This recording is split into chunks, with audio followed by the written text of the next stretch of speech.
Let me say this. When there is a disconnect between those who govern and the persons they govern, it becomes is easier to find the evidence when you look at the budgeting. In a state like Osun, that's my home state. It's a very poor state in terms of federal allocation, but it's a very rich state in terms of human and material resources. But unfortunately, it has always been bedeviled by people with limited imagination.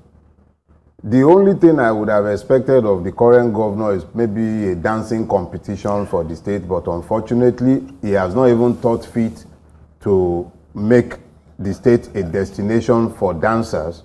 But he appears to have found the capacity to travel a lot, and the glutinous ability and capacity of the persons in that state appears to also be evidenced by the sizes of the persons who are in governance in that state. From the governor to the speaker to everybody in that state, they appear to be quite glutinous, because if not, how is it possible to explain a situation where a state like Osun has spent more on air travel and feeding than on primary health care, than on education in the tertiary institutions, and there are persons in that state who have not received their gratuities and pensions, and that state is spending so much to service debt, but it still has enough money to be gallivanting all over the place.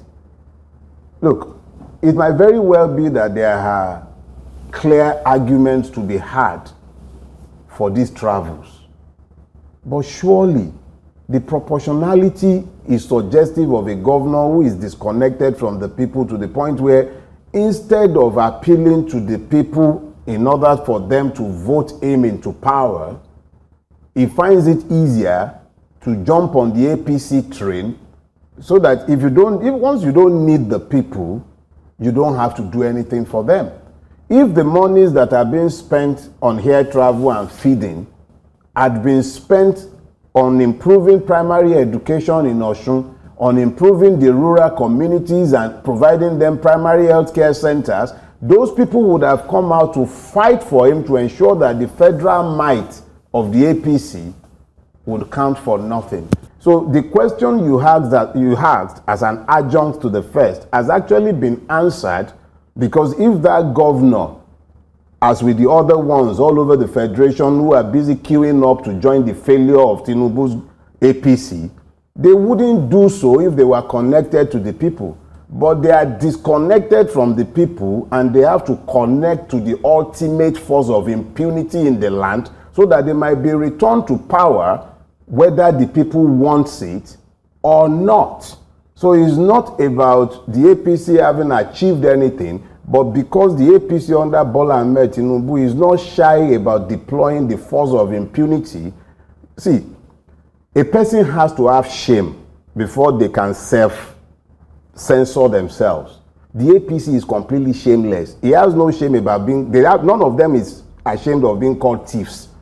After all, the chairman of that party was a man caught on video with money being stuffed in Babariga. The politicians you see jumping into it, they are jumping into that party in order to protect the loot, to make sure that nobody carries them. Look at our friend Tambuwa.